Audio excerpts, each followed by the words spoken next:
So in less than 24 hours, I'd gone from feeling I was invincible to feeling like there was no solutions. And that just shows how life can be such a human experience, and it can change in a very short moment. And also why having a purpose, a vision, and having some routines and things that you do can actually help circle back when you're going through moments like that. Today, we're going to deep dive into the power of keeping promises to yourself and how this influences your self-belief, your self-worth, how you show up as a personal brand, and therefore the results that you produce. And I want to lead into this conversation with a very interesting story. And I had my version of what I would call a micro breakdown yesterday, which was Monday, and I had this overwhelming amount of stress that I could feel in my body, and I'd put this unbelievable amount of perceived pressure that I projected onto myself and the future.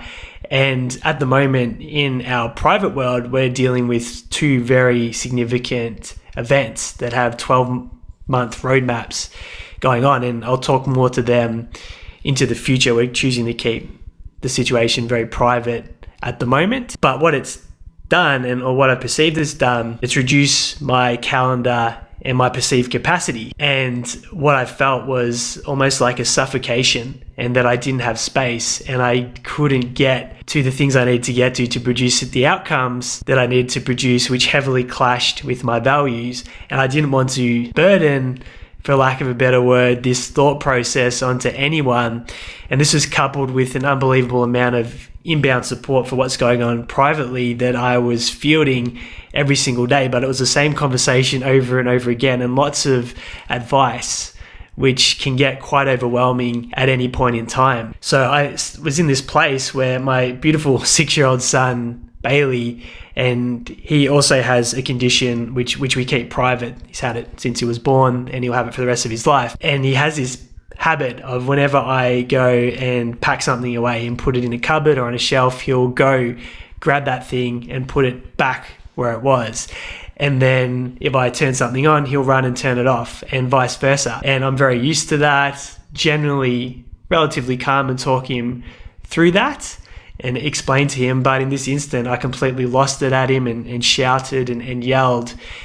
And my wife came running out of the bedroom and said, "Hey, you need to get yourself together. Go get it sorted." So I had to remove myself, go upstairs and collect where I was at, come back down, apologize to my son, give him a hug, some reassurance, tell him that I loved him. And it was a big moment, but it stayed with me all day and it kept compounding. I was extremely agitated, stressed. Even if I did things to change my physiology, the double inhale, long exhale, things like that, it was overriding my nervous system. And it almost got to this breaking point where the compounding pressure and all the mental parts of what we've got in front of us for 12 months sort of piled on top of itself. And I was just thinking about those outcomes and everything that needed to happen, and felt like I was helpless in getting to them. And that's ultimately what was causing that. And the funny thing was, the day before, on the Sunday, I felt the polar opposite. I felt like this is an opportunity. This is where we get to step up. This is where we write the most compelling story. The possibilities are endless. And I had a very different meaning to attach. So in less than 24 hours, I'd gone from feeling I was invincible to feeling like there was no solutions. And that just shows how life can be such a human experience, and it can change in a very short moment. And also why having a purpose, a vision, and having some routines and things that you do can actually help circle back when you're going through moments like that and help move through them. Now, I have booked in with our incredible support helper, Susie Kim. She's been working with myself and my wife, Paula, for probably 12 months now, and we have very deep, very honest, vulnerable conversations to work through situations like this. And I highly recommend that you do that if you're feeling pressure, if you're having some mental challenges with something, because I know, speaking for myself as a man, that we want to solve everything, not always great at being vulnerable and sharing our feelings and what's going on. And for me, I didn't really want to put that additional burden, the way I looked at it, or pressure onto my wife by having those conversations, which again, that wasn't going to solve it. And by me being open and vulnerable and expressing that actually helps move through that. So I just want to put that on the table. So I booked that in, feel good, did a reset, and I'm back to the conversation today, which is how the theme came up of keeping promises to myself. And I think as a personal brand, what's going to determine the level of success that you achieve heading into a new year, or the results is probably a better way to put that, is how good you are at following through on the promises to yourself. So in my world, what do those promises look like? Well, it's my workout and fitness routine. It's present time with my son in the mornings. It's present time with my wife, Paula, in the evenings. It's posting the content. It's doing the weekly podcast. It's reviewing the financials every single week in the business. It's connecting with my friends and my family through the vehicles that we do that. And also having a couple of micro practices for my spirituality and inner being, breathing practices. So when I keep those promises to myself, which has been at a very high level in the last 24 months, I have this extremely high self-belief and my self-worth goes up. So therefore my output and the way I show up is full of confidence, and my capabilities or perceived capabilities go through the roof, and therefore the results on that are great. Now, I've also had the opposite experience where I haven't kept promises to myself. One of the areas that I used to let myself down, I quit drinking in August 2021. So it's been well over 2 years now. But I'd say, hey, I'm not going to drink this Friday night. And then someone would say, hey, do you want a beer? And I'd say, I'll just have one. Of course, one would turn into many. I've broken the promise to myself. I'm feeling crappy on a Saturday. And then that diminishes my self-belief and my self-worth, which reduces the action that I take, which means I get a much smaller result, which reinforces this pattern and also this lack of I'm going to follow through when I make a promise to myself. And the story becomes one of not much.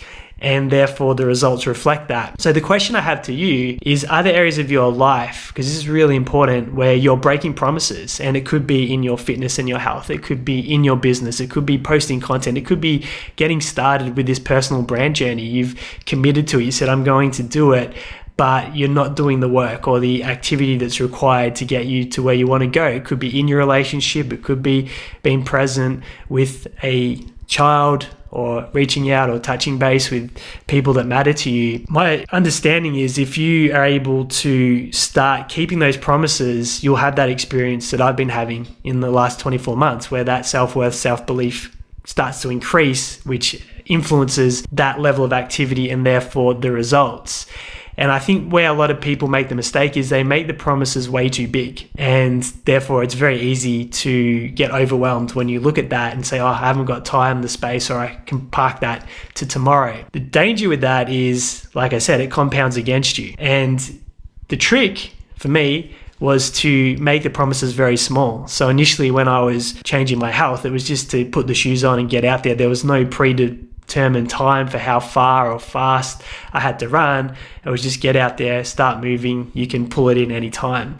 And there was a period where I wanted to change my strength, and it was just I had to get down and do a set of push-ups, and that was it. That was a promise that was very easy to keep. But if I had said early on that I needed to do 100 push-ups, which I do now, that's my promise to myself on strength days, which is easy to keep at the moment, I wouldn't have probably kept that promise very often. So what I want you to do is unpack your values, which are the foundational pillars in your life that really matter.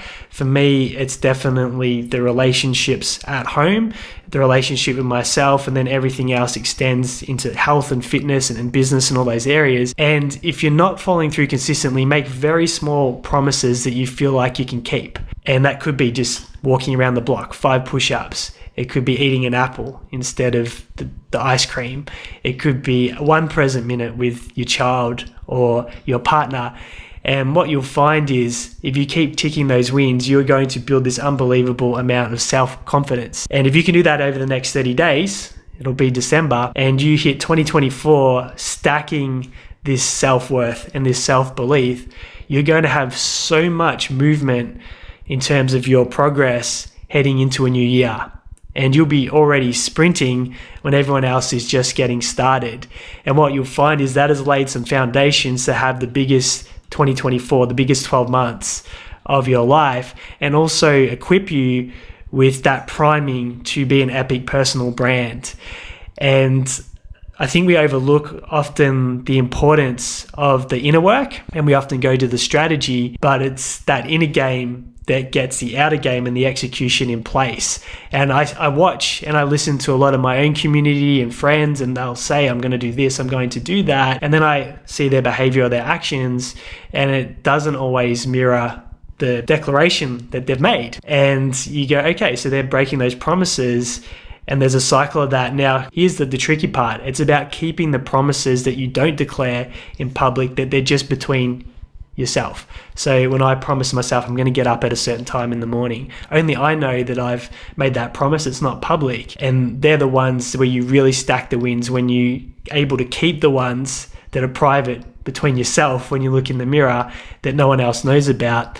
That's when you know you're really starting to stack this momentum to becoming the person and reaching some of that potential that's inside of you. Now, there are areas where I post publicly, like my workouts, my runs, and areas like that, my content. And part of that is for accountability. I know if I've started down this path and I've told people what I'm doing, there's, for me, being a people pleaser, I know I'm going to show up and continue to do those things at a pretty high level because I know people are aware of my journey and that commitment. So it helps me keep those promises by putting things out publicly. And maybe if you're someone that has a similar map like that, that might contribute to your success, making some public statements and following through that way. So there's a level of public accountability. But the real truth is you will get to that level or that next level that's possible for you when you keep those private promises to yourself. So make that list. What are some micro promises that you're committed to for the next 30 days in key areas of your life? Keep them really simple so you're less likely to break them, and start stacking that self-belief, that self-worth. So you start taking this action and increasing that belief in the capabilities that you have for yourself, which will rapidly transform the results and the output that you produce. And that